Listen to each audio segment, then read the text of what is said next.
Hello and welcome everyone to the third part of CRF's webinar series, Voices of the Unheard, where for the past month, we've been examining the history and the legacy of the residential school system in Canada. Today, we will focus on the meaning behind reconciliation and solidarity with First Nations, Métis and Inuit people across the country. My name is Kimberly Bennett, and I am the Communications Director at the Canadian Race Relations Foundation. But before I begin, I would like to acknowledge the land that I am meeting you on is the traditional territory of many nations, including the Mississaugas of the Credit, the Anishinaabe, the Chippewa, the Haudenosaunee, the Wendat peoples, and is now home to many diverse First Nations, Inuit and Métis. We also acknowledge that Toronto is covered by Treaty 13 with the Mississaugas of the Credit. I would like to let all of you who are Francophone and listening into this webinar series that we do have live French interpretation. If you hit the globe button at the bottom of your Zoom webinar screen, you will be able to tune in to a live French interpreter. To welcome all of us to this session, I would like to invite Serena Francis to the virtual stage. Serena is from the largest Mi'kmaq community in New Brunswick. She is a knowledge keeper of sky and water teachings. She sits as a senior advisor to the Aboriginal treaty rights negotiations for the Allyship. Serena is a fluent speaker of her language and created an online Mi'kmaq language course for high school students in New Brunswick. It is the first of its kind. She retired after 30 years of teaching, but language remains her passion. I'd like to welcome Serena Francis. Well, Aline, I wanted to first thank the Canadian Race Relations for giving me this honor of offering my blessings. I know that this work of conciliation requires heart-to-heart work that must be done with loving respect, honoring Danwelabek Softi. Tindelwisi Serena, Leawi Migamagi, Wigi Elsibuktok. Amuj Nega Miguimsi, Kebmidelum Sin, Oxal Sin, Ulea Sin, Wijay.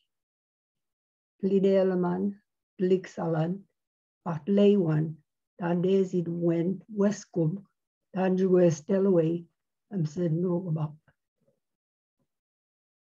My name is Serena. I come from unceded Mi'kmaq territory.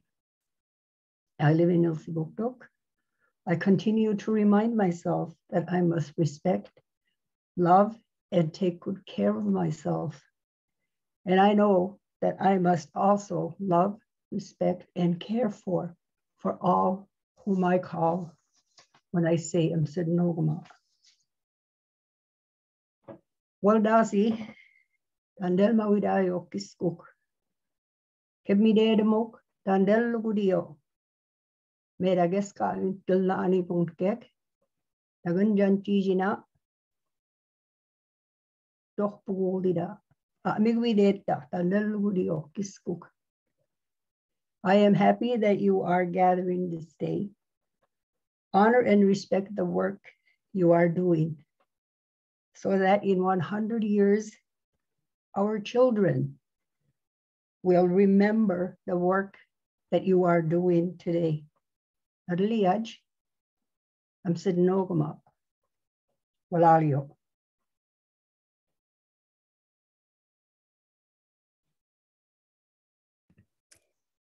Thank you so much for those warm words of welcome, Elder Francis.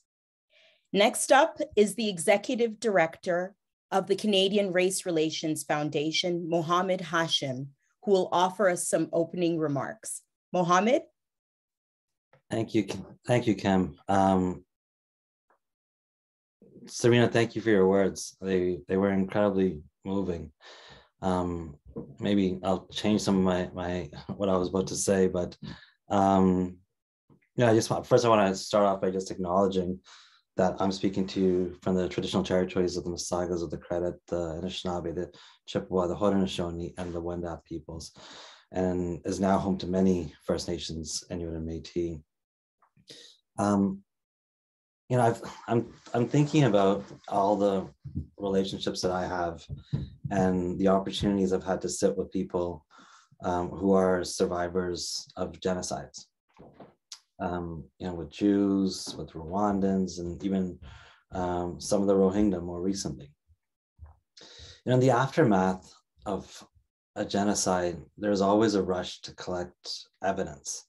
And I remember sitting with a young Rohingya man who was a student at Waterloo and who had escaped, and whose family had escaped as well. And he told me how much time they spent just collecting the names of those who had either disappeared or had been killed. He knew that if he didn't write down their names, that powerful people will figure out a way to erase the fact that they ever existed.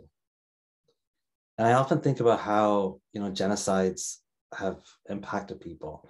Like in Rwanda, where a neighbor who may have killed your child remains as your neighbor today. And I think about how one thinks of reconciliation.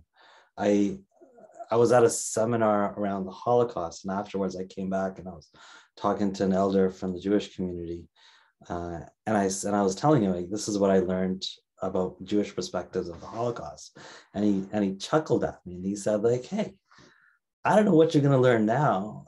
We didn't even talk about the destruction of the Second Temple for 150 years after it was done.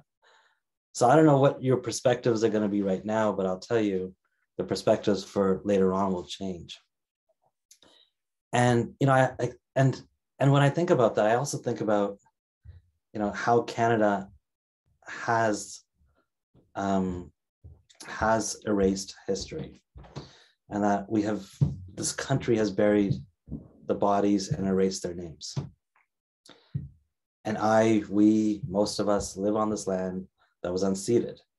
And every community finds different ways to gain strength from each other. And each community, tribe, nation, or people in different places in their own journeys, you know, come to a sense of what reconciliation is over different times.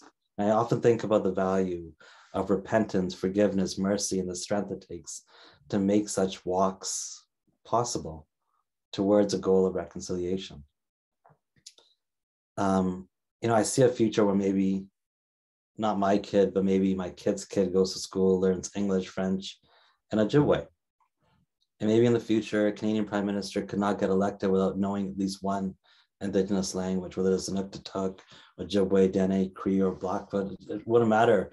What would matter is that everyone that lives on this land recognizes the need to respect the belonging and ownership of Indigenous peoples of this land. So today's discussion is a lesson for me, for you, for all of us, on how do we help our understandings to get us further down the road of reconciliation, because we all have a role in it. How to be good allies, how to understand what our own responsibilities are, is something that we all crucially need to understand and learn and listen from. And before I kick it off, and I just want to thank our board member, Roy Pogozelski, and my colleagues, Kim, Sharon, Rosalind, for the excellent work that they've done to put this together. And I hope that this session is a learning one for me personally, for you, and for all of us who are gathered here to do better. Thank you.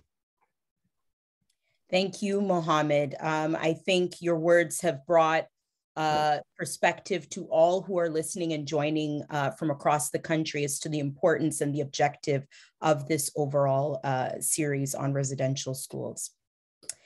And now for the panel discussion, what you've all come here for. Guiding this discussion this afternoon is Rachel CrowSpreadingWings. Rachel is a Blackfoot and proud member of the Kainai First Nations in Southern Alberta. She's a journalist and a musician who has worked for news networks in Alberta, Manitoba, and Montana in the United States. Her work in journalism has been seen on television networks like CTV Winnipeg and City News Winnipeg. While in Alberta, Rachel produced and hosted her own television show, Prairie Fire First Nations News in Southern Alberta, which aired on Shaw Lethbridge for nearly 2 years. During her time in the state of Montana, she was the only Indigenous reporter and anchor working on a mainstream television network. Rachel is a well-known musician as well. She released her first solo round dance album, From the Soul, in 2015 and has a singing group with her sisters called Soul Sisters. Her greatest piece of advice is to be fearless in the pursuit of your passion. I'd like to welcome to the virtual stage, Rachel CrowSpreadingWings. Thank you so much. That was really beautiful. And thank you to both the previous speakers for your words and encouragement. And to everybody tuning in, okay. Hello, good morning. My name is Rachel CrowSpreadingWings. Thank you so much for joining us and for participating in this conversation as we all are trying to make our lives and our communities better. And this is definitely one of those ways and a subject that we are prepared to take head on. So thank you very much, Kimberly. So what I will do at this point is I'm going to go ahead and move right into the speakers. I would like to introduce first Chief Doris Bill from Kwalin First Nations. Chief Bill, could you share a little bit about your experience in life and yeah, what you would like everybody to know about yourself before we begin everything? Well, you know, that's the problem of having a name like Doris Bill. It's the beginning of the alphabet, so I always have to go first. But that's okay. I'm on my third term as chief of the Kwalin First Nation. I'm just nearing the last year. Kwalin is largely a Southern Shoshone, Tlingit, Northern Shoshone. It's a nation made up of many nations. I was raised in residential school and in foster homes, but not in the Yukon. I was raised in Inuit, one of many young people who were taken away from their home community and their families and raised in other jurisdictions. It was quite common in them days. I eventually left on my own when I was very young. I left Inuvik and I went it was very difficult to try and carve a path in this world for myself. And I ended up at some point going back to school. I worked in journalism for quite a few years. I actually made a very good career working with CBC for more than 20 years. And, you know, I worked with a number of First Nation radio stations. And I, at some point, was asked to run for chief, and it was never in the cards for me, you know, up until that point. And I thought I'd give it a try, and here I am 3 terms later. And it's been a rewarding, challenging, trying, at times very heartbreaking and difficult experience. And I've learned a lot about our people. I've learned a lot about myself and my tolerance level. And, you know, COVID has, I think we've all been tested. We've been tested to the core. And, you know, it's tough sometimes. But, you know, we'll get through it. I always tell everybody we'll get through it. Yeah. But anyways, I'll just leave it there. And I'm sure that you're gonna ask me questions and I can let you know more as time goes on. Yes, thank you so much. And thank you for everything that you are doing in your life and bringing to the table. And we'll definitely come back for some questions. We'll just go through a few short introductions. Next up is Dan Curtis, former mayor of Whitehorse in the Yukon. What would you like to share about yourself before we dive into these questions? Well, thank you very much. What a privilege and honor to be here. I'm really looking forward to hearing everyone's perspective, and I too am sure I'm going to learn quite a bit. And much like Chief Bill, I too have had 3 terms as the mayor of the city of Whitehorse, and that term just ended last month. So I've been very fortunate and privileged to be able to work with such principled leaders right here on the traditional territory of the Kwandon and the Tonquichin Council, place that we all call home. So I know that there's much that Chief Bill and I would like to share about the continuing relationship and commitment working together. And I'm sure what's going to come out too is a lot of the challenges that we continue to face. So yeah, I'm really privileged to be here today. I feel like I don't belong because you deserve someone better than me, but I'm delighted to be here. So again, born and raised in Whitehorse, being the mayor for 9 years, recently retired from politics, but most certainly not retiring from doing what's right and continuing to kind of push the envelope a little bit. And I'm sure we're going to hear a lot about that from across this beautiful nation, of the struggles and of course the successes we all continue to enjoy for organizations such as this one. So I'll leave it at that, but I truly look forward to hearing what everyone has to say. Well, thank you so much for joining us. And, I mean, it's people like yourself that, allow us to help build those bridges, right? So it takes a collective of people. So we'll definitely come back to you and hear some more in a little bit. Next, I have Dakota Kochie, former Chief of Staff for the Assembly of First Nations, current Director of Government and External Relations at Nuclear Waste Management Organization. Dakota, what would you like to share to our viewers and tuner-inners today? Anine, first I wanted to have a big Willaliak to Elder Serena Francis for the opening prayer and the remarks this morning. For myself, I'm from, my family's from Penang First Nation, which is about 3 hours north of Winnipeg. And so I spent my childhood growing up in, around, and in Winnipeg.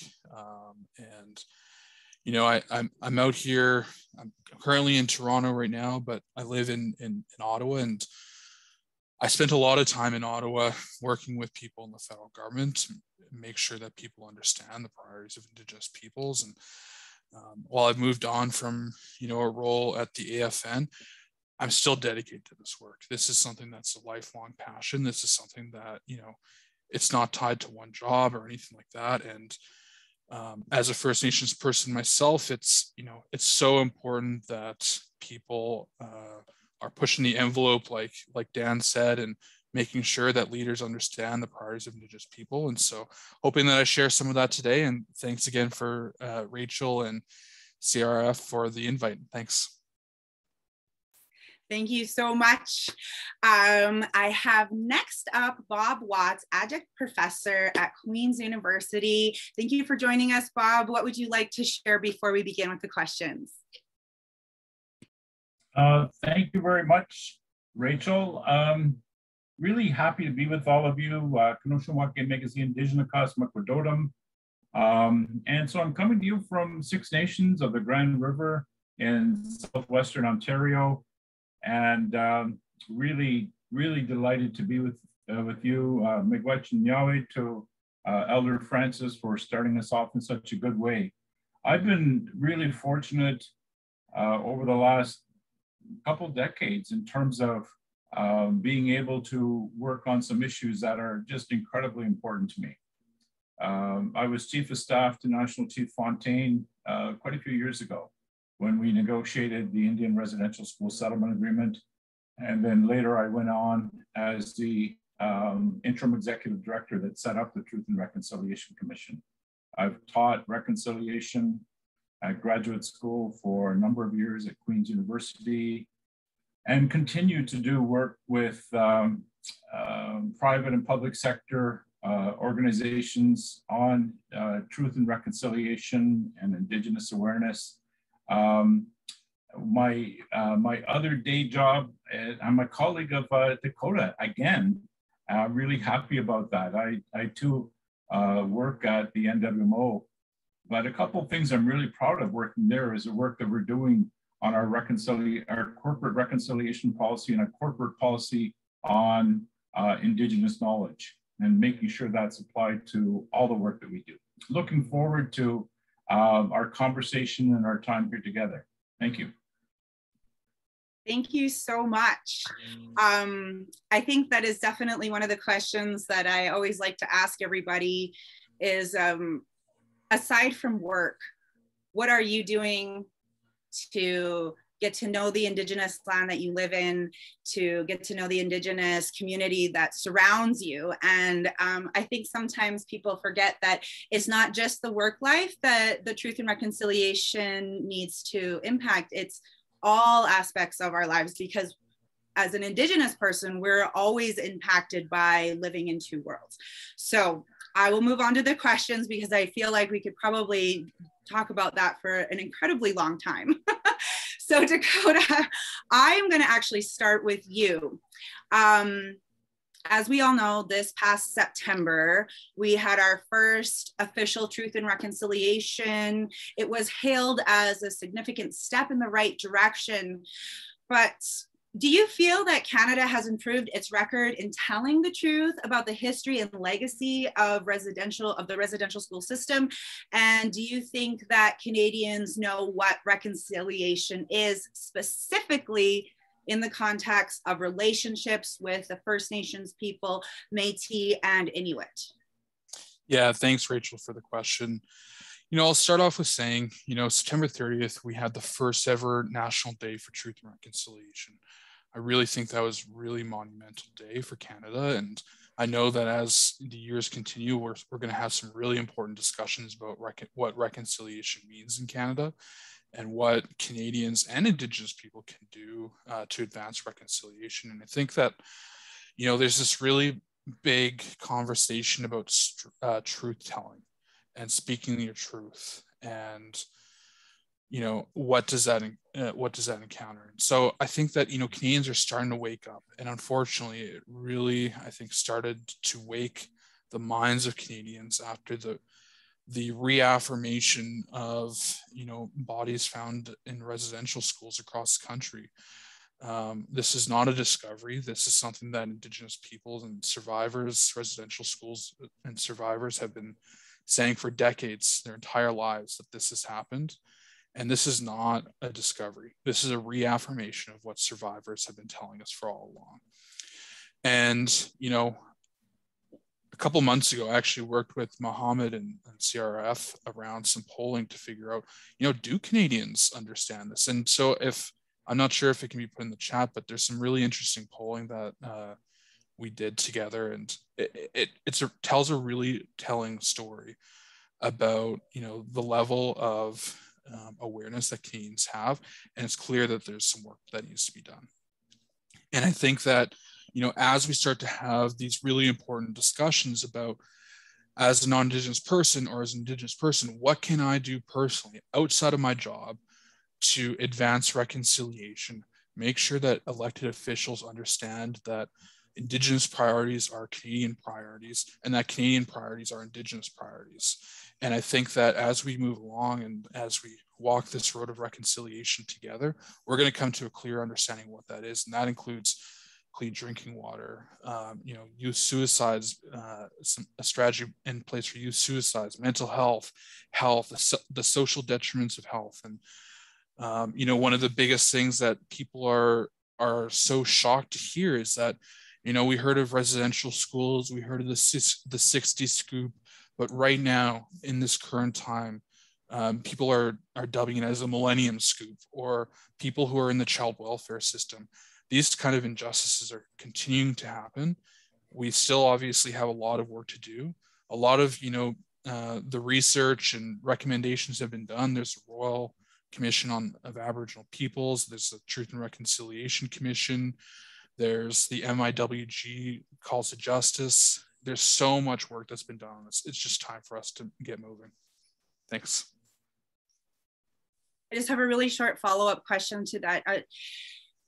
Do you ever find yourself feeling frustrated about continually having to talk about it? Yeah, I would say one of the biggest things that, Indigenous leaders, are really all Indigenous people, and I would say the responsibility lies on Canadians to make sure the conversation continues, because, I'm a very politically minded person, and let's just take the last federal election as an example. There was virtually no real conversation about what reconciliation means in Canada. And that's really unfortunate. And I think that it's on everyone, especially non-Indigenous people here in Canada, to make sure that this continues to be a priority of our society and of our country. And we need to keep having these discussions. Otherwise, we're going to keep having them for the next 50 years until, I'm an old man, and I don't want to keep having this conversation. So I think, as one of my calls to actions to, the non-Indigenous people on this line is listen to, what, people have to say on this, panel. And I think it's really about engaging people in everyday life and making sure that we're continuing to make progress on the TRC calls to action and the MIWG calls to justice. And once we're able to start moving forward, we can hopefully achieve real reconciliation in Canada. Thank you so much for that.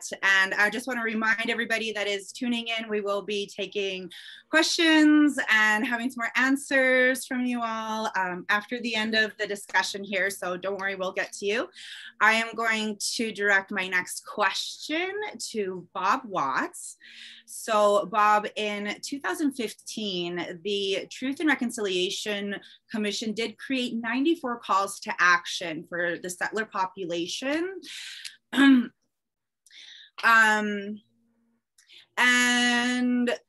it has to do with reconciling with Indigenous communities affected by the residential school system. Now, there's been much criticism that these calls to actions have never been realized. So why is it taking so long? What can the settler populations do to accelerate the implementation of these calls to action? And do you happen to have any examples that we could learn from?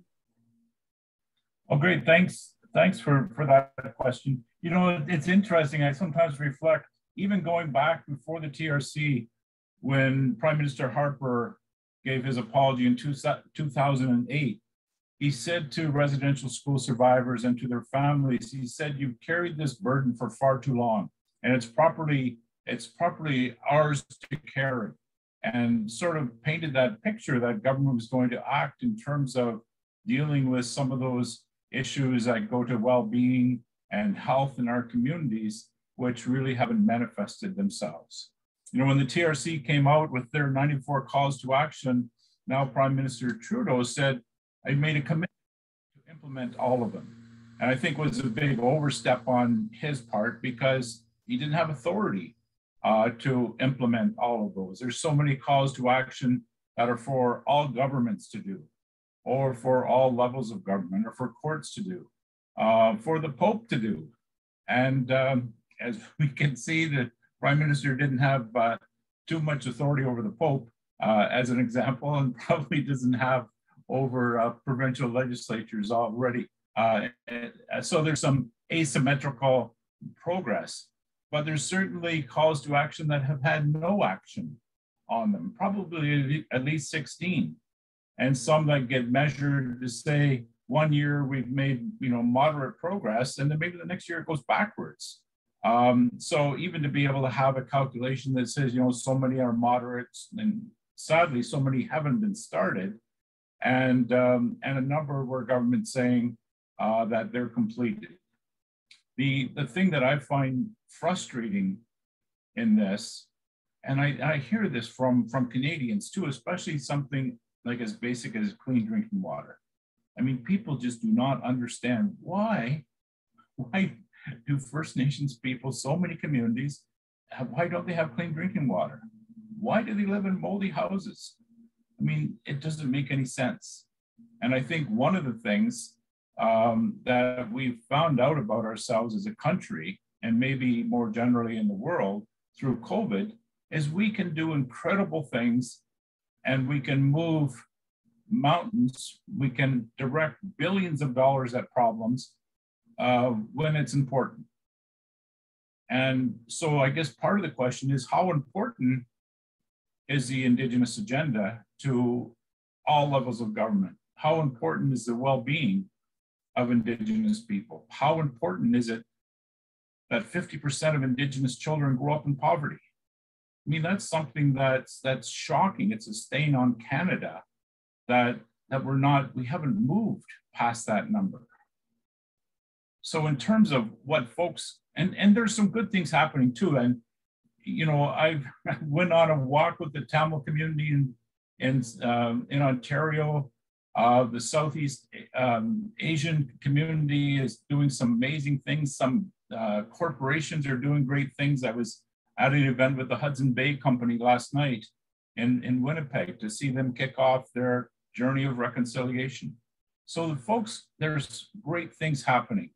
Dakota mentioned the National Day for Truth and Reconciliation. It was like a sea of orange from so many cities and towns right across the country. It was so emotional to see that turnout. So we know people are keen. People need to keep pressure on all levels of government. Their MPs, their MLAs, their mayors, their members of parliament, to make sure that they understand this is a priority. Because far too often you hear from politicians saying, you know what, if this was just more important to my constituents, I'd do something, which is the wrong answer, because the honor of the Crown is at stake in terms of its dealing with Indigenous people. But they need coaxing. They need to know that their constituents are behind them and supportive of them, so we can move all these calls to action forward. Thank you. Yeah, absolutely. And I just have, I'm going to try to have one little quick follow-up question with each of you. So my follow-up question for you is, are you surprised that people are still surprised that they don't know this these kind of statistics, like the 50% of children growing up in poverty? Like, are you surprised that they're surprised? No, I'm disappointed that they're surprised, because this should be public knowledge in Canada, what the situation is of Indigenous people. And if there's any population, like, nobody should grow up in poverty. But if there's any population, in my view, that shouldn't be, it's the first people of this country. I mean, that should be the standard that we're talking about. So it's disappointing. I'm not surprised, but I'm very disappointed. Great.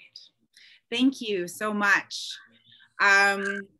I am going to bring in Chief Bill and Dan Curtis. So this is directed at both of you, because your working relationship has been greatly admired across the country, and often an example of how the settler community can partner with the Indigenous communities for better community, better neighbors, better working relationships. Could you tell us about how the partnership came to be, how it grew, and what are some of the initiatives that became really successful with your partnership, and some of the challenges that you guys had? Well, I guess the partnership really started when before I was chief, I did a survey amongst white horse businesses. You know, I was working on a contract with Kwanlundan, and I just wanted to see how they viewed Kwanlundan. And it was an unofficial survey, and I just went and had a conversation with these business owners, and some of the comments I got were pretty shocking. And frankly, some were racist. And when I was elected chief, I, told my assistant at the time that we're going to change this. I want to change this. This is something, it bothered me that people viewed us through that kind of a lens. And, some of it in a sense, I guess, was our fault too, because we had closed ourselves off. Being a self-governing First Nation, we've been self-governing for 15 years. We had just sort of closed ourselves off to the rest of the city. So, you know, it's understandable over time, some of those views, you know, get a bit skewed. And so I approached Mayor Curtis at the time, and we had a conversation about, you know, just the how there were things in the city that I would like to see. For instance, if you came to the city of Whitehorse at the time, you would not know there were 2 First Nations within the city. One is a smaller First Nation, tant and Kochie, and we shared this traditional territory with them, but you would never know that. And, you know, there were many things, the conversation around reconciliation was happening at the time. And, you know, one of the things that I set out to do was to improve that relationship with the city. You know, that we embarked on a number of initiatives that I think over time we kind of realized, hey, you know, what we're doing is reconciliation. You know, for instance, we had a signed a declaration, all 3, tant, Kochie, Kwanglandan, and the city of Whitehorse signed a declaration to strengthen that relationship between the three governments. And we also created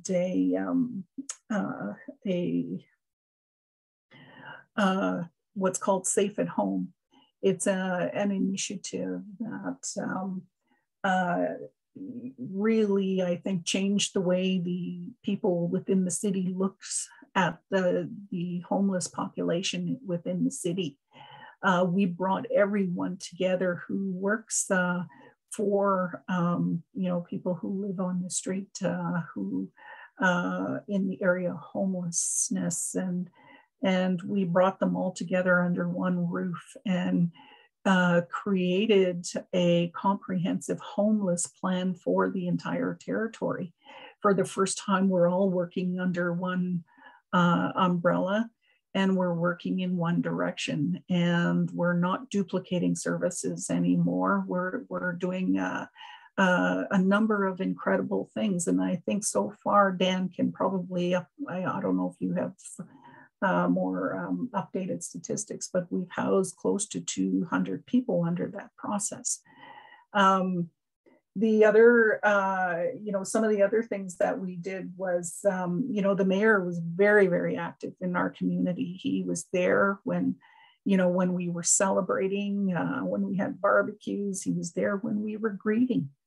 One of the things I did very early on to try and change the perception amongst even politicians was we had a safety meeting. A young girl was murdered in our community, and it traumatized us. A lot of those residential school issues came bubbling to the surface.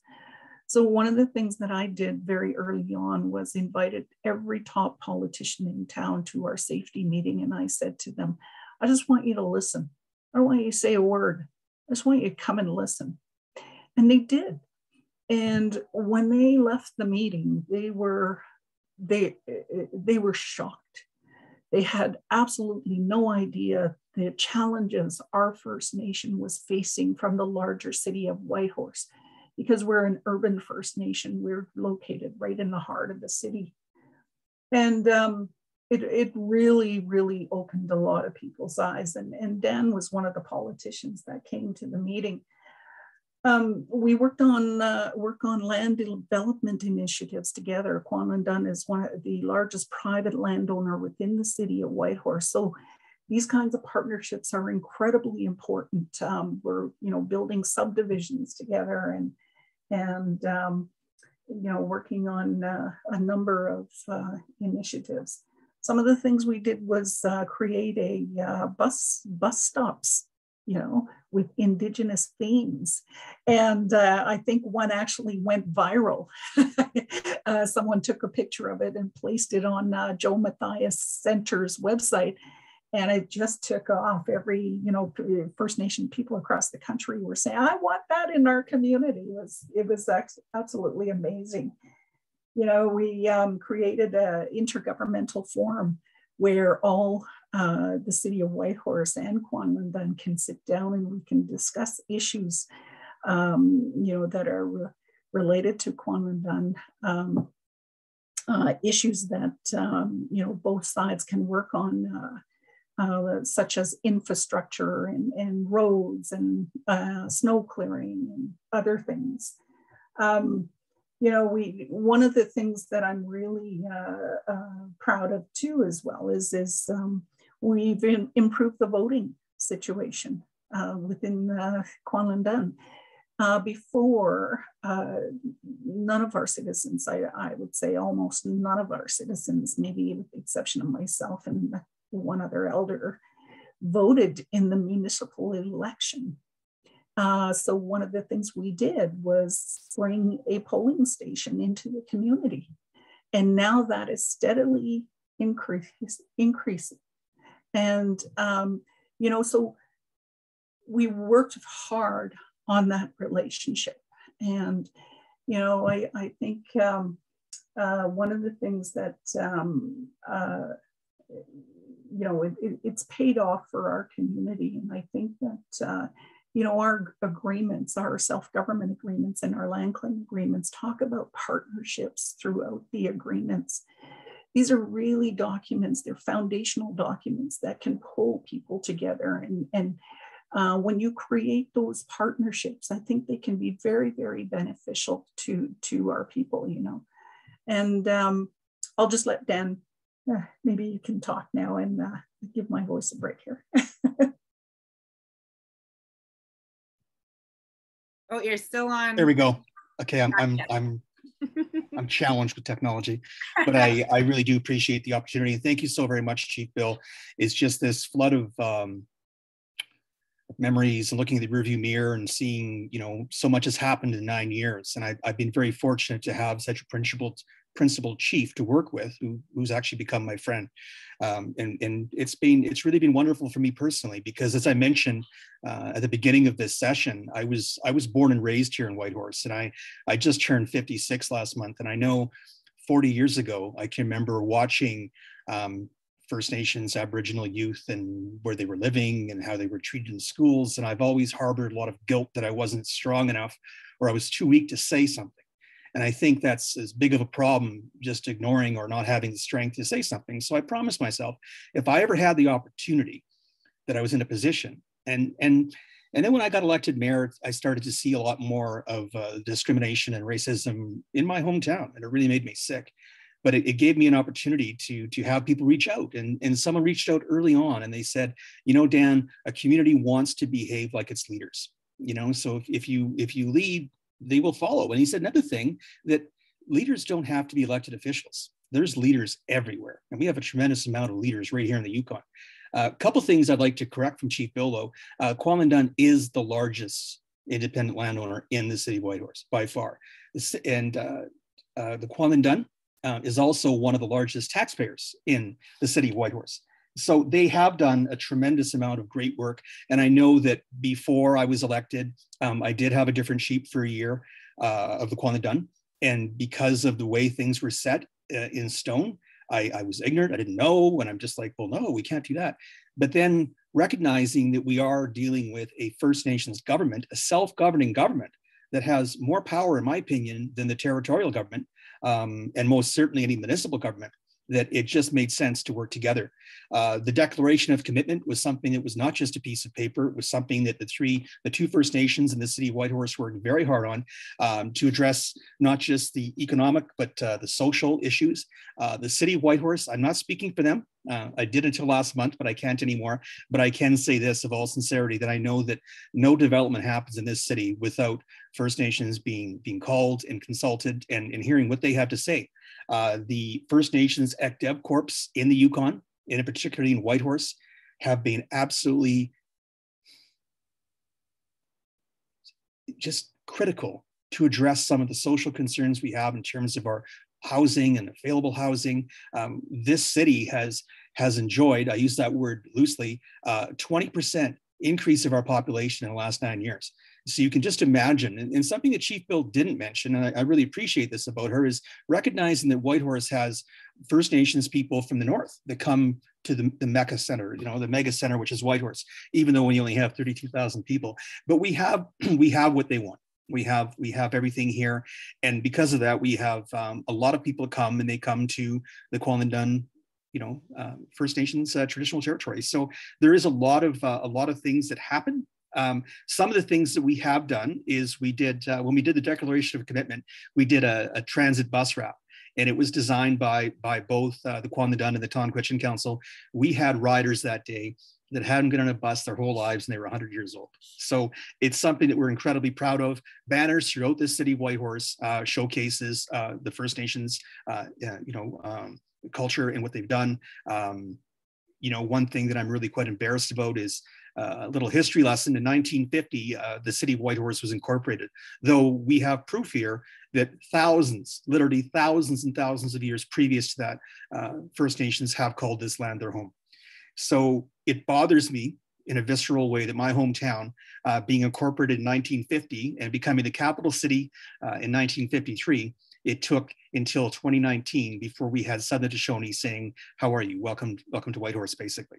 So though we have a lot to brag about, I think there's a tremendous amount that we need to work on. I think what Chief Bill and I started to do in the very beginning was trying to lead, but also to get people to follow and create other leaders. Something that the city of Whitehorse has done is through Yukon University. We have a mandatory teaching of First Nations 101.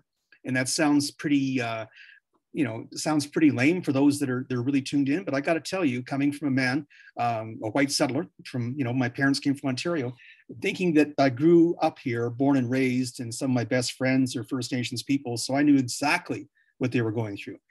And then I sat through First Nations 101, and I swear I knew why there was boxes of Kleenex around every table, because no one in that room could believe that even today in 2021, we have much to do. We still have a tremendous amount of racism and discrimination.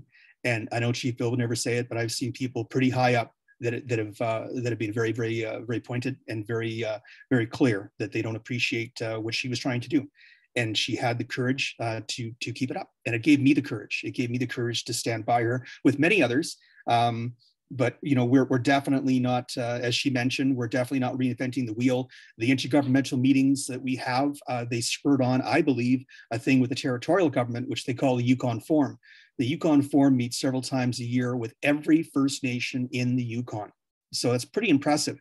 And I like to think that Chief Bill and I were instrumental in getting that conversation going, because what Chief Bill didn't mention, or perhaps she did and I missed it, but we don't just meet with Chief and Council and Mayor and Council, we met with all administration.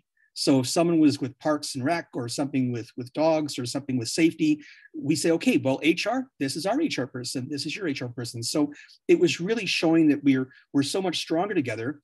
And I'd like to say things are perfect, but I know that Chief Bill just 2 or 3 years ago brought forth, just pre-COVID, an incredibly exciting project for a really, I don't know if I'm allowed to say this, but she put forth a development by the Kwalndun Cultural Center for a large hotel, a large-scale hotel, which is going to be an incentive through First Nations, Yukon First Nations, something we couldn't be prouder of.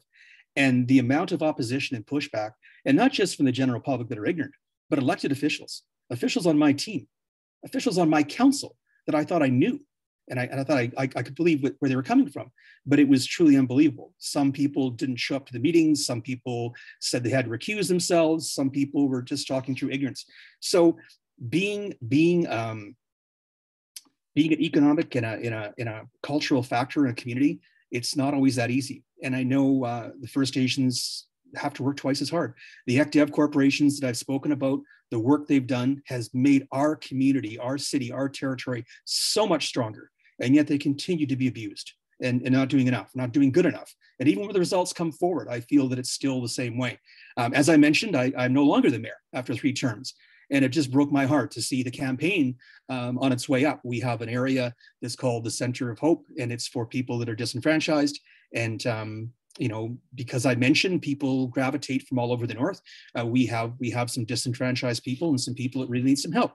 And during the campaign, I heard mayor candidates saying how it was a hive for criminal activity and career criminals and things like this. So this posturing is just so disheartening, because you can't you can't play both sides of the coin. You can't say that I'm an ally and I believe that injustice has happened for people that have been here forever. People lose their mind when they realize that, oh, wow, you're the mayor, you're born and raised. My history here is when my parents got here. Chief Bill's history here goes back thousands of years, as well as other, Aboriginal people, First Nations people throughout this territory. In Old Crowe, our only fly-in community, they have a cave, they call it a Blue Whale Cave, and they found tools that have been made by man that are over 15,000 years old. My point is I feel a tremendous amount of pride being in a community with a culture of the First Nations that have built it to what it is today. And for me, when I acknowledge the traditional territory, it's not through protocol. It's for something that I'm very, very proud of. And I do see great strides being made, but as one of the speakers said earlier, it's a quantum leap back as well. So you'll have people, politicians, saying one thing because they think that that's appropriate, or we need to do more, and then do nothing, and then talk on the other side of their face. So that's why I think I've been very fortunate to have Chief Bill as a mentor for as many years as I have, because I've seen her stand up to premiers. I've seen her stand up to mayors like me and to others, but really, I think it's been a wonderful opportunity, and I really hope it's just the beginning. And I want to thank Bob too for talking about the 94 calls to action, because this is something that, and he's absolutely right, mayors must get on board as well. And we have previously, when I was mayor, we did indicate that we wanted to support all 94 calls, and it's the responsibility for everyone. We took it one step further, and we went through all 94 to see how we could make a very significant point that as a municipality, these are our responsibilities, and encourage everyone in our community, in our country, to take up and read them and see how they can move forward. So I don't think we're done, but I'm nervous that without continuity and consistency, I'm fearful that one day Chief Bill will decide to retire, and then God knows what we'll do. Because I do feel that if we don't continue, and I mentioned pushing the envelope before, and someone said, what do you mean by that? If we don't keep on doing what's right, then we're going to start accepting what's wrong. And it's just too late for that. I don't think we're in any position to stop. And I think we really have to push forward. And sometimes you have to have hard conversations. But I really don't think we're reinventing the wheel. I think that a lot of hard work has happened, and I'm really optimistic and hopeful that we will continue to move forward. I believe the territory will, and I think that through opportunities like this, we're able to show some of the successes and be honest about some of the challenges. And I think that we have both. We have many successes, yet we have a long way to go. But I'm very proud of the work that has happened in the last 9 years, and I really do wish that continues, not just here in the Yukon, but in the entire country, the entire world. Thank you. Well, on that note, and this is the small follow-up question that I have for you guys really briefly, if you have like any advice or, for lack of a better word, tips, for individuals, for organizations, for groups, like the city and the First Nations, how can they help each other build that kind of trust? I would never assume that I know what any First Nation wants. They're very sophisticated, they're very capable, very competent, and very successful. And I've learned a lot by listening. Previous to being mayor, I used to travel through the Yukon and work in small communities. And the last thing any community wants is to be told what they want, what they need. So my advice would be that if you choose to work with First Nations, your community, your organization will be that much stronger. It'll be that much better. And I have drawn so much experience and value and tangible value for the city by working with First Nations and being their partner. And I know that we wouldn't be where we are if we didn't leverage First Nation government and the municipal government towards the federal and territorial government. So I know many of the successes we've enjoyed, and I'm saying this from the bottom of my heart, of all sincerity, would not happen without that open, respectful narrative and dialogue as to what do you need, what do we need? And you're going to find out that quite often it's we both need as a society. So I think working together and giving the absolute respect they deserve is absolutely critical. But I think First Nations are too strong and too powerful to be walked on and talked down to and be bullied and to be not listened to. It doesn't work. They've tried that, and it's definitely, at least in the Yukon, it's definitely not worked. So I think just having an open mind and listening, and they have much to offer. if you'll just be willing to accept the help and the knowledge and the expertise that they're going to provide you. Great, thank you so much. Yeah, and I think for me, it's just, you know, be open to telling your story, be open and have that conversation, and don't be afraid to, you know, be fearless, put it out there, you know. Our history in Yukon is a pretty tragic one. We were relocated from our original home, you know, 8 times. And in one of those times, our people, you know, some of our people came home from the grocery store and their house was bulldozed. So, you know, that's the kind of past that we have. And, you know, like one of the things that I had talked about publicly here is that we've never had an apology. We've never had an apology from anyone around that. Other than when Dan and I were talking about this issue, you know, Dan did apologize in a speech that he gave at the cultural center, at our cultural center. And, you know, just having that conversation and talking about these things, I think sometimes can be incredibly meaningful. And just begin that dialogue. And if you have agreements, use those agreements, you know, develop those partnerships. And you know, one of the things I'd like to do going forward maybe is to have start maybe a working group or something with the city, so we can work on things like Orange Shirt Day in advance and all of those things, set up a good process for the city for this kind of thing. You know, a lot of times people don't, you know, they don't know what to do. Reconciliation really, it means many different things to many different people. Sometimes you may even be doing it, you don't know it, you know, but I think that, you know, having that conversation and having that dialogue with the First Nations in your area, that you can begin to shape what it is that you want to do together. And that's, I think that's the secret. I 100% agree. That reminds me of a story that I was told. It was a long time ago now. And when it was told to me, it had been a long time since it happened. And this old man was recounting a story of when he first met the old people in the Browning area. So that's the southern Piikani, which is across the border here in Montana. And he asked that old man, if things had been different, what would you have liked?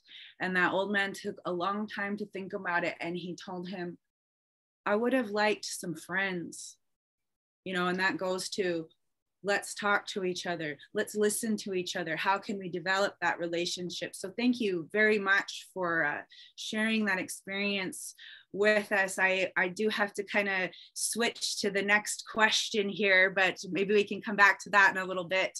I will direct this towards Dakota. We were talking about the 94 calls to action throughout this discussion. And so for you, when the younger Indigenous people and population who may have not necessarily attended residential schools see that lack of progress around the 94 calls to action, and possibly even worse, the lack of efforts to honor the treaties within those areas or the agreements between the First Nations people and the non-First Nations community. Is there a generational divide that you see between the younger generation and their older generation as they call for justice? If so, how? Yeah, thank you, Rachel, for the question. You know, on a generational divide, I think that the real generational divide is anger by younger Indigenous people that this is still continuing. People can't speak their language. They don't know the ceremonies. They don't know, you know, the drum songs. And I think people are upset with that. And you're starting to see a lot of young Indigenous people, First Nations, Métis, Inuit, really taking the charge on a lot of issues. I think of climate especially. the amount of climate champions, young climate champions across the country who are saying, look, you know, it's not just up to government to get us to our climate targets, or it's not just the responsibility of Indigenous peoples to do work on conservation, protecting the water, protecting the land, air. It's everybody's job. And, you know, you're seeing people march in the streets. I had the opportunity once a couple of years ago, before the pandemic, Greta Thunberg was in Montreal, and she had a bunch of Indigenous youth march with her down the streets of Montreal. Thousands and thousands of people marched down the streets of Montreal. And it was that moment that, you know, it was a really powerful view to see this amazing climate leader walking down the streets of Montreal, surrounded by mostly Indigenous women, but all Indigenous youth who were saying that we need to act on climate, and we need to save our planet, and we need to do it now. Not tomorrow, not today, but yesterday. And I think, you know, that's a really good example of the way that Indigenous youth are leading advocacy in Canada. We're seeing on Indigenous languages, climate, you know, the rights for Indigenous people to set their own citizenship laws. I think people, you know, we saw in Niskanaga, it's a community in Northern Ontario who's been without clean drinking water for, I want to say, close to 1,000 days now. Actually, it's much more than that. I'm not sure the exact number, but we had a young First Nations woman. She was about 8 years old. Her name is B. Monias. And B has had her entire life not being able to drink clean drinking water. And for someone to grow up without clean drinking water, and for someone at such a young age to you know, speak up, and she used the power of social media to express, you know, her anger, her hurt, and, you know, share some of the issues her community is going through. I was really inspired. To one point, you know, B, I guess, made her case all the way to the Prime Minister and had a conversation with the Prime Minister about the need to take urgent action to supply clean drinking water to reserves across Canada. And, you know, that's just the example. That's just touching the tip of the iceberg of the type of advocacy that Indigenous youth is doing. We, Indigenous youth, really are moving the yardstick.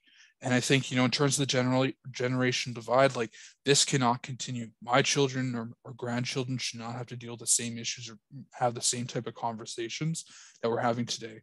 And I think, you know, my great-grandparents who speak in my community, our great-grandparents are the last speakers.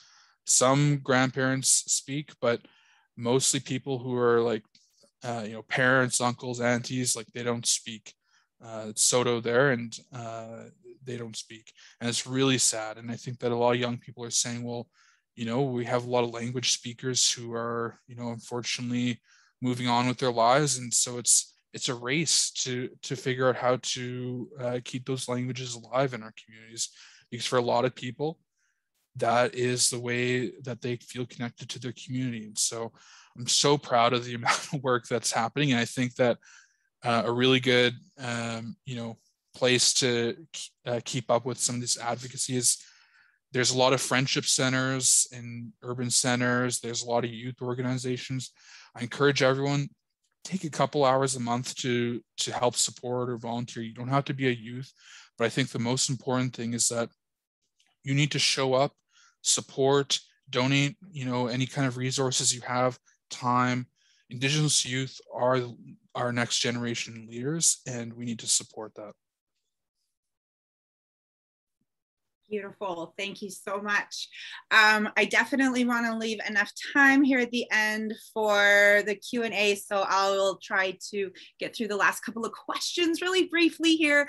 I'm going to switch over to Bob. So Bob, when it comes to teaching and educating about the residential school experience, it can be kind of re-traumatizing for those of us or family members who have gone through that. Do you think that it it's the responsibility of the people who have experienced that kind of trauma to educate the rest of the Canadian population. And how would you recommend that the settler population educates themselves and their community with that regard?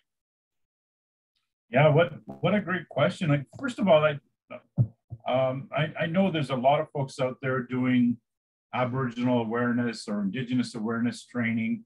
So I just want to kind of put that to the side and talk about your question specifically.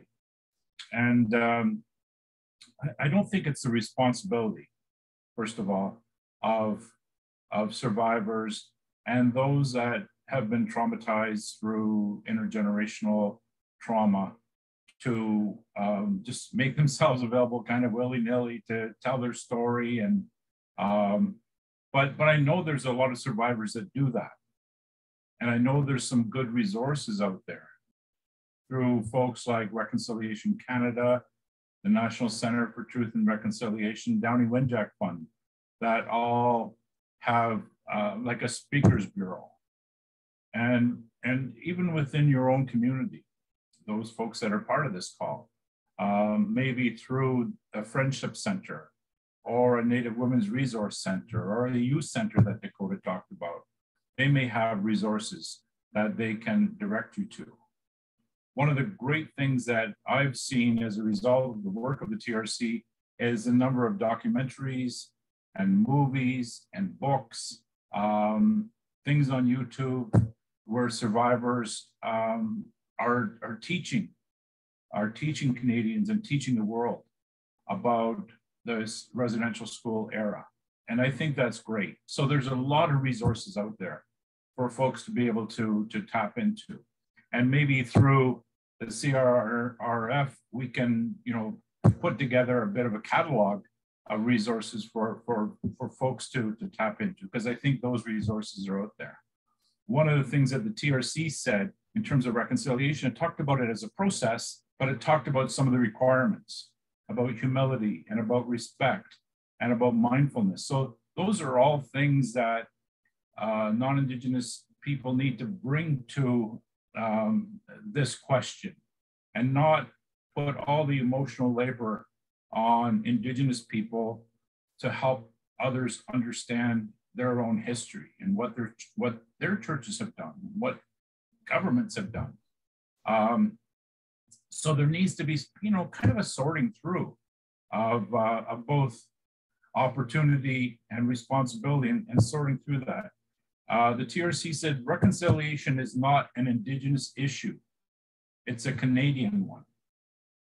I'd like to think about it as a Canadian opportunity, because I really think this journey of reconciliation is going to help us all imagine a different Canada and a different relationship, a different sense of what does settler colonialism look like versus sort of old school colonialism. And as Dakota said, what's that gift that we can leave for our kids and our grandkids? And that's really the measure of how well we're doing. What are we leaving for those future generations? Thank you. Yeah, absolutely. We just have a few questions left, so I'm going to quickly transition over to Chief Bill. And this was one of the things that we had talked about in terms of why should people care? We always are hearing a lot about the Truth and Reconciliation movement, people taking responsibility. And unfortunately, there are people within the society who don't feel like it applies to them because their family wasn't directly involved, or that it was in the past. So how can we encourage them? How can we talk to them about why this affects them and why they should care? Oh, I think you're still on mute. Gotcha. Sorry, technology. I don't know if I can convince people to change their minds, but I certainly encourage people to open their hearts and to listen to stories from survivors like myself. When you hear the stories, I think it really, especially the personal stories, really impacts people. I once had a private dinner with, I won't say who it is, but these were like top bankers across the country. And they were struggling with reconciliation, and they were struggling with residential school. And they reached out to me and asked to have a private dinner with them, just to talk about it and to, you know, to ask me some questions and that kind of thing. When I left the dinner and people were walking out, there were some literally in tears. So, you know, the survivors are leaving every day. Like I'm, you know, like Dan says, I'm not going to be in this job for much longer. I don't think, you know, if I do another 3 years, I'm not exactly sure if I want to put my name forward for another 3 years. I'm still contemplating that. I just turned 60 years old, and you know, survivors like myself, we're getting on in years. We won't be around a whole lot longer. There will come a day that there won't be any survivors left. So now is the opportunity to talk to survivors directly. You know, you don't have to go into any great detail, but just have a conversation. Open your hearts, listen, you know, be understanding. Don't be, you know, rude, but I think that we have a story to share. We all do. You know, the residential school that I went to, 3 young boys walked away from the school and 2 froze to death, and 1, or not froze to death, 2 died of exposure, and one lived to tell the story about it. You know, so those are the kinds of stories, those are our realities. Many of us today, we were left with, you know, some pretty traumatic memories, and we were left with some pretty horrific stories, and you know, we when the recovery of the bodies occurred, it not only shocked non-First Nation people, but it also shocked First Nation people, because you know, it was incredibly traumatic. It was like reliving it all over again for some. And so, you know, we're living in some very trying times. And it's easy to take it and put it over here right now because of COVID, because of everything else that's going on. But, you know, someone said that conversation has to continue. And it's through forums like this that people can come to, you know, come to understand and come to, you know, we need to create that dialogue for this conversation to happen. And this is how we do it. This is how we continue that conversation. And I hear a lot of people complaining, you know, that oh, people, they've just forgotten about the young people, you know. Well, I don't believe that that's the case. I believe there are people who care. There are genuine people out there who care, and that it's a matter of creating that space, creating that forum. You know, it's not an easy conversation to have. It's not an easy conversation to strike up, you know, anywhere, just anywhere. Yeah. So you got to create that space for it. And yeah. Okay, thank you so much. And, you know, it's really brave of everybody to share their experiences and their knowledge. And I really thank you for taking the time. And to our listeners, viewers, I keep saying it, television jargon, viewers, tuner-inners, Thank you for being here. We are going to start taking some questions from the audience. So the first one that I have here, let me bring it up. Okay. Question from the audience. Are there any suggestions on how to provide pathways to better and strengthen Indigenous communities, in the most respectful way possible?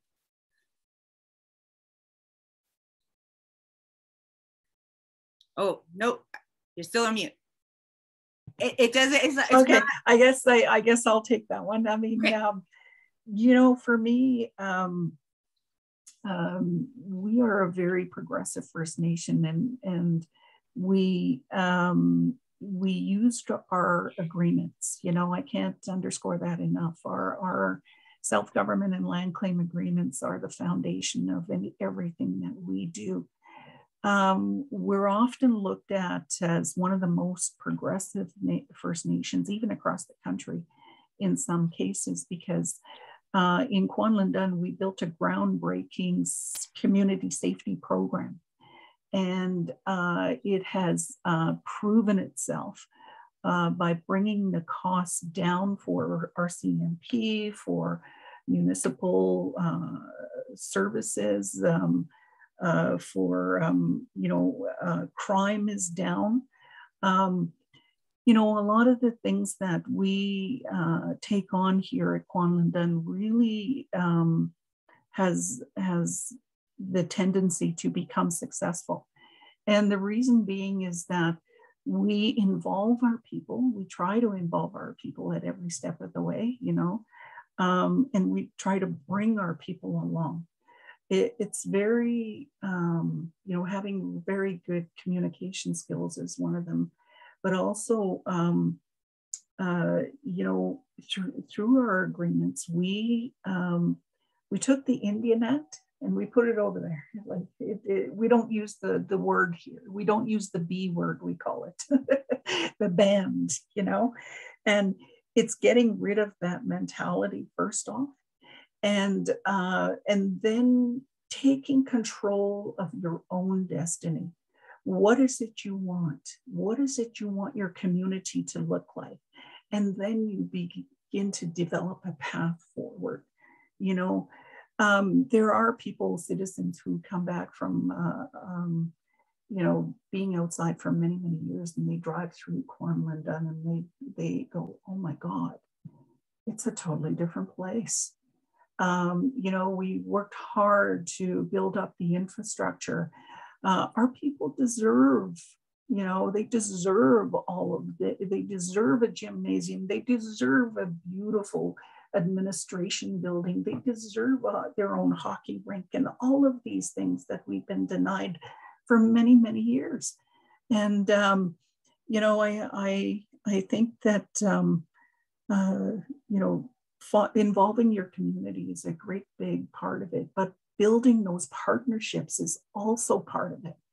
And, you know, we've been very successful at doing that. And I've also got a great team, you know, so yeah. Thank you so much. I have another question from the audience, and I'm going to direct this at Bob. Could you comment or speak to the relationship between Indigenous communities and immigrant/newcomer communities, especially those that are survivors of genocide, and their role in reconciliation here? Wow, what a great question. You know, I think Mohammed touched on some of that in his opening remarks. I think there's like a natural affinity for Indigenous people and some groups from other parts of the world to really partner, to support each other, sometimes to grieve together or to celebrate possibilities together. As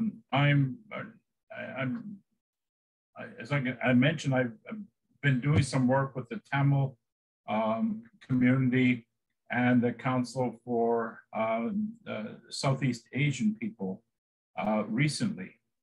And it's interesting because sometimes words get in our way. like one of the people that I just love her. She's a Tamil woman who I worked with years ago. She said, Bob, she goes, am I a settler? He said, well, Malia, yeah, you're a settler. And she was so sad. I said, but it doesn't have to be a bad word. Like, let's figure out like how to redefine some of these things.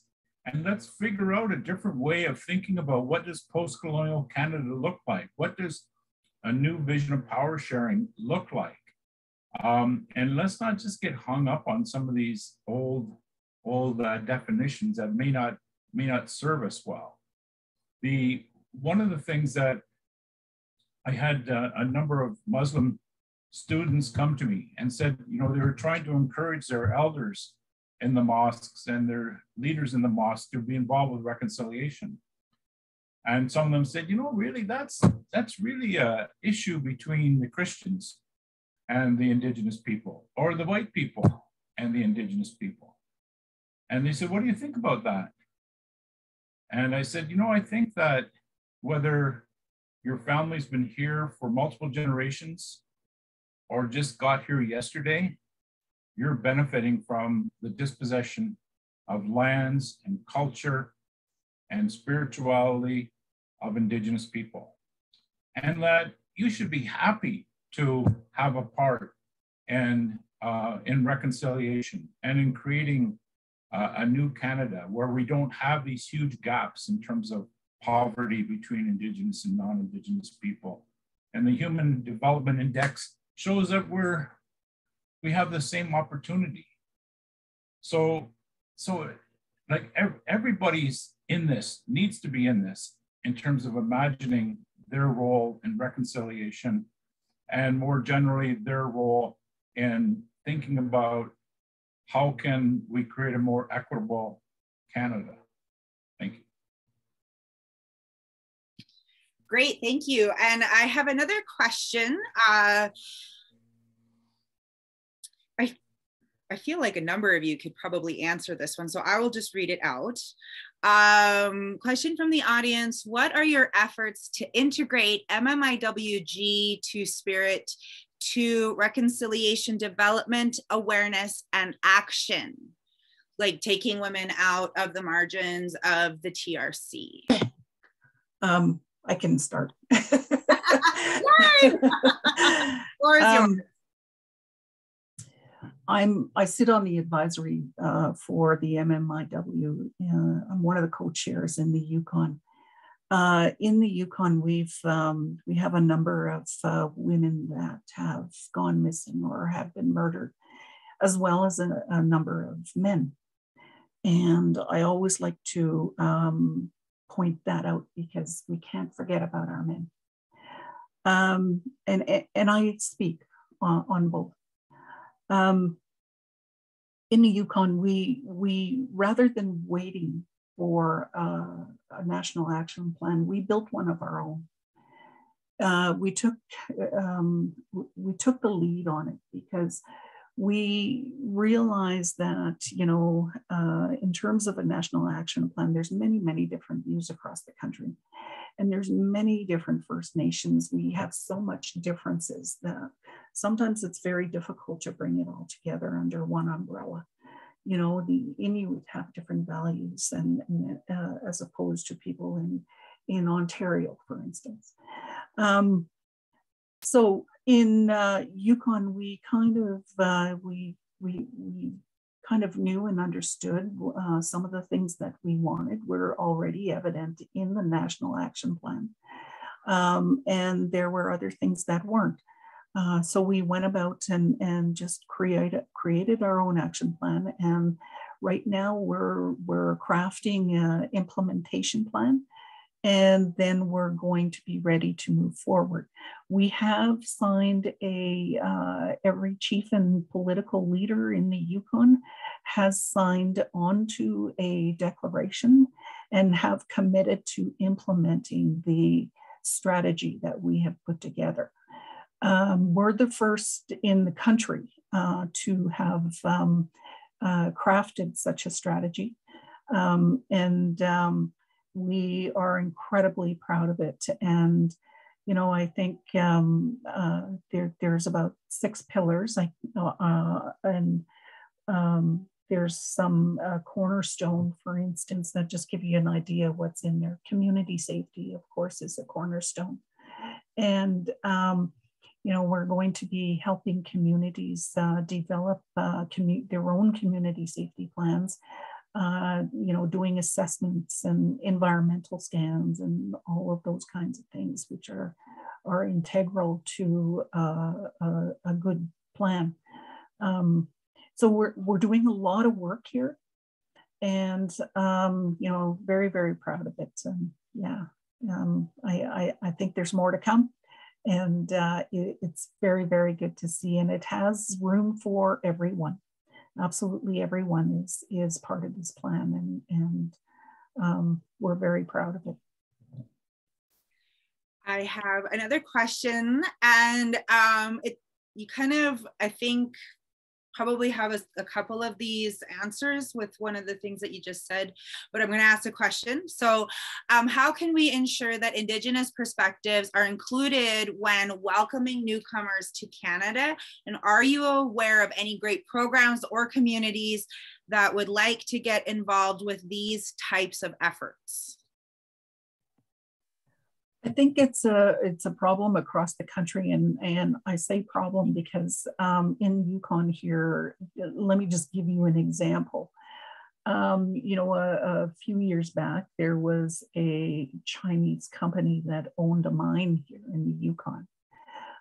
They came into the Yukon and they were operating and all of this kind of stuff. They were, you know, one of the things that we found out is that, one, they didn't speak English. Number two, they didn't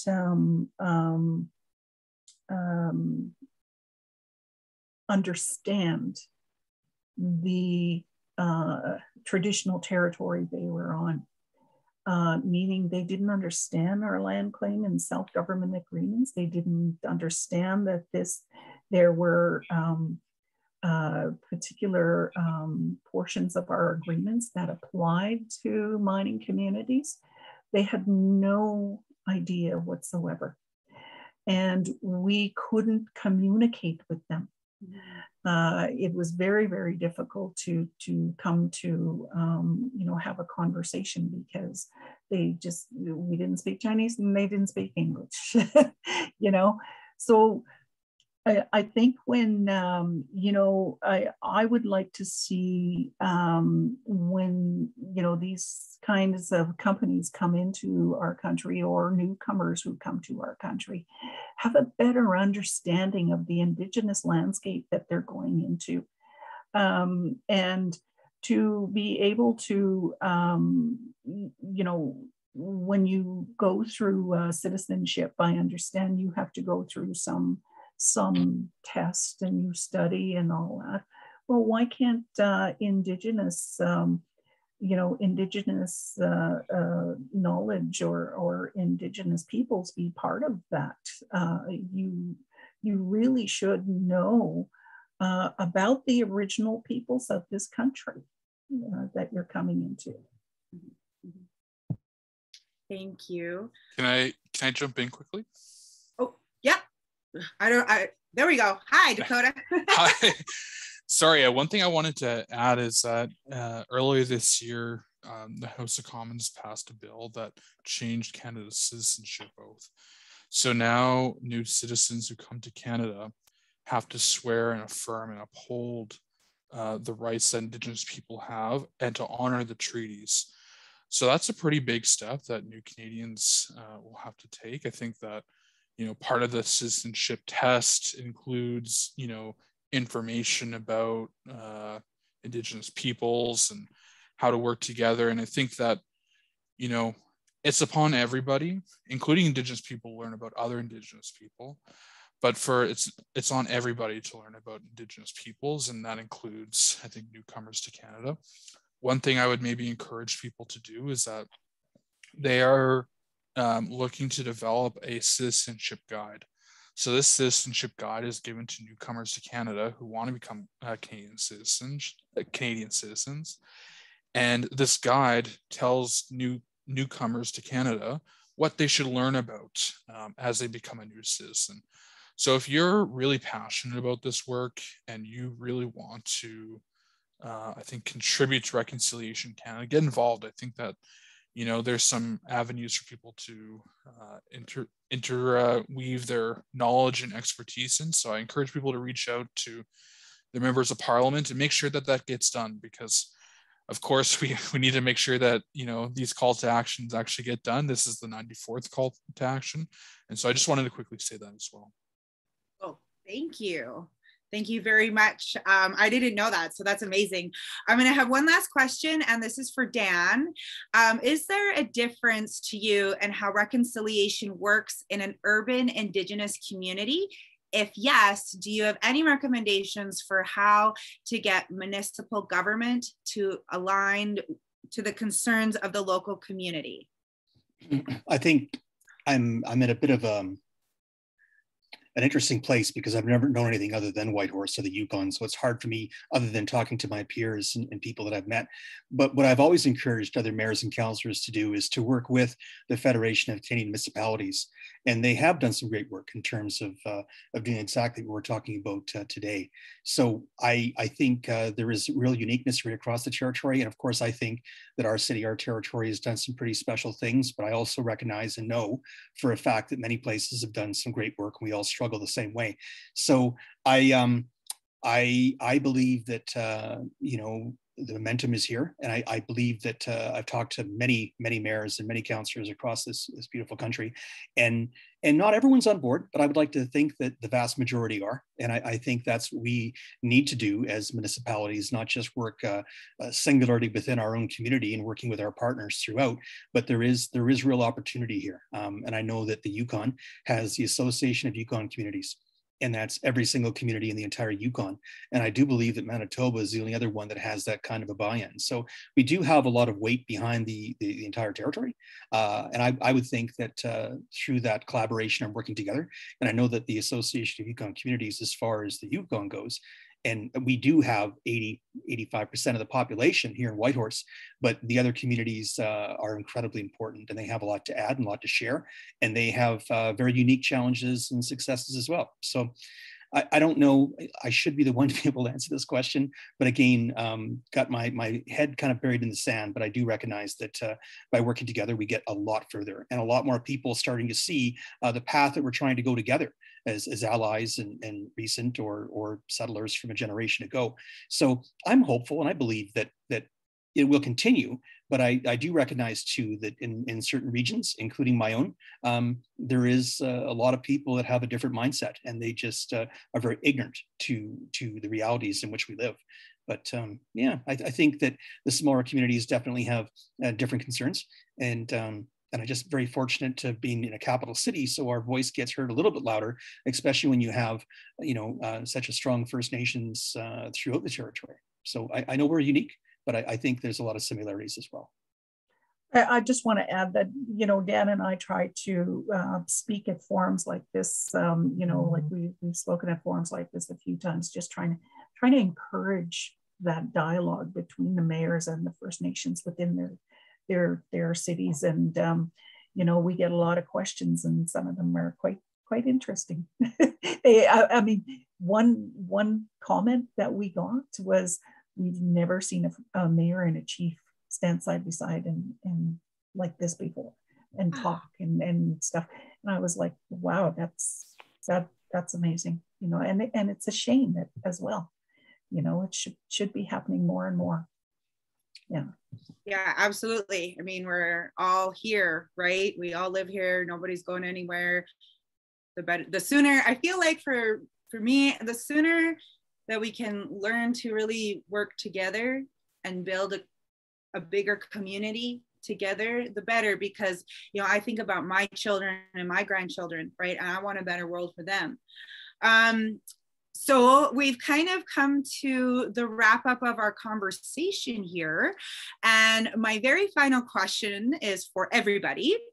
And are there any words or things that you would like to end this conversation with? Maybe any tools on systematic racism that's out there, or any final thoughts? I will put myself on mute and leave it to you. So maybe I'll jump in.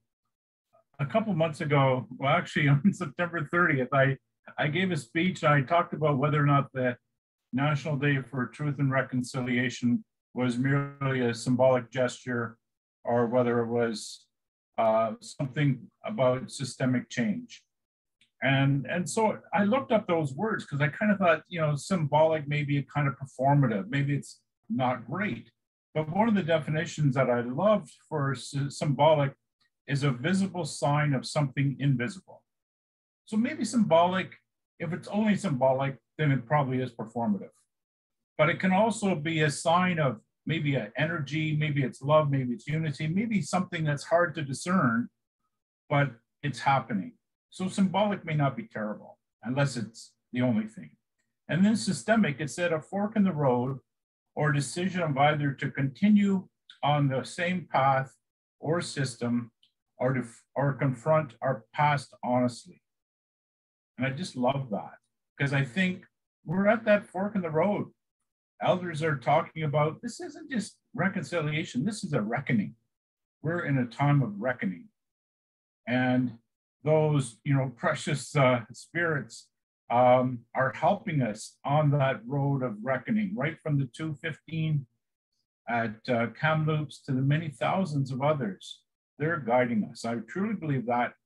And I believe that we're choosing the right fork in the road. We're going to confront our history like Michael Jean asked us to do, the former Governor General, and we're going to create something really special for our grandkids. Because if nothing else binds us together, we all want something better for our future generations than what we inherited. So let's put our hands together and do that. Thank you. Absolutely, thank you. Maybe I'll quickly jump in. Please. Maybe I wanted to leave this conversation with some key facts. So in Canada, 10% of all female homicides in Canada are Indigenous women, but they only make up 3% of Canada's population. 67% of those cases are murder cases. 20% are cases of missing women and girls. 4% are cases of suspicious death. And 9% of cases are where the nature of the case is unknown. That's national travesty. As a young Indigenous man, it's also my responsibility to make sure that this violence against Indigenous women ends. And everyone has a role to do that, a role to end violence against Indigenous women. And so I really encourage you to look up what the Murder and Missing Indigenous Women and Girls National Inquiry did. They did lots of research. They traveled the country. They listened to survivors. They listened to families, and they listened to Canadians and where they heard very clearly that this is a national crisis. This is still happening. This is not something that's, a historical issue. People need to take action now. And I think if I can leave one thing, it's that: read the report, read the calls to justice, and take action. Thanks. Thank you.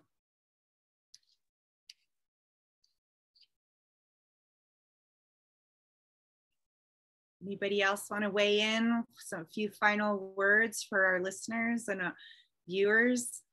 I want to go last. Okay. Maybe I could weigh in, if I may. Definitely. I just want to thank you very much for offering this opportunity. And my role in the last 9 years has been possibly the loneliest it's ever been in my life because of the role. But I've had Chief Bill and others that have been incredible. But I just wanted to share with you that this opportunity gives me some hope, because I'm no longer in my role, but I'm going to continue pushing it forward. And I don't feel lonely anymore. I feel like there's a lot of people that are doing exactly what I've been trying to do for a very long time.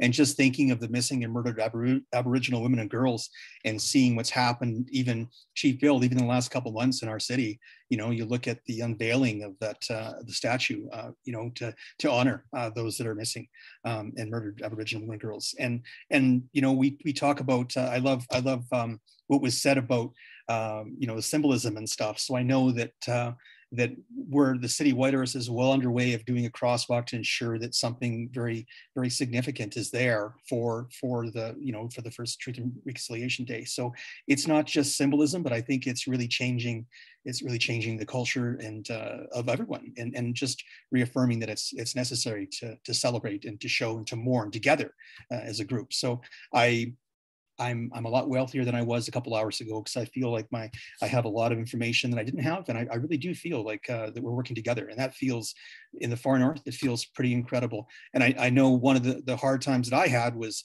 going to Alaska, which is our sister city of Juneau, and seeing children as young as 5 speaking fluent Southern Shoshone, you know, blonde hair, blue eyes. And I'm thinking, why isn't this happening in my city? Why is this happening across the border? Which I'm delighted it is. But I just recognize that much more has to be done. And this has been a wonderful opportunity for me to kind of focus a little bit and refocus. So I just wanted to say thank you for this opportunity. Thank you for sharing, Chief Bill. Yes, thank you very much. I want to first off, thank you for creating a space for us to have this dialogue. It's incredibly important that we continue these kinds of events. You know, I'll just build on maybe what's been said in terms of, you know, there are plenty of reports out there. We all know them. We've heard them over and over. You know, the Royal Commission, the TRC, the calls to justice. Please read those reports. You know, do what you can to help break down those barriers. You know, I think, you know, in Yukon, we're working incredibly hard to build programs that are decolonized, that meet our people's needs, and you know, we've been very, very successful at it. And I think that you know, there's a lot to learn from each other, and you can only do that by creating those partnerships and having that dialogue. And you know, I just want to wish everybody well across the country. I know these are really tough times, and we're all going through, you know, mental health crisis, opioid crisis. We're dealing with a lot these days, and I just want to wish everybody well, and you know, safe journeys wherever you're going, and be safe. Sayonara. Ciao. Merci. Thank you so much. It's great to end that on some laughter there. And you know, thank you everybody that is taking time to tune in, because, you know, again, we all live here now, you know, and it is our responsibility to start building a safer community, a national community, you know, because that's how it is. And I think that this last year, I know for myself, I've learned the value of getting to know my neighbor versus where I didn't before. And I think a lot of people may have experienced that, and that in itself opens up their own eyes to a different way of thinking, or just a new perspective on life. So I thank everybody who answered the questions, who sent in questions. Thank you so much. Again, I'm in the heart of Blackfoot country here. Is there anything else that anybody would like to add before I go ahead and send it back over to Kimberly?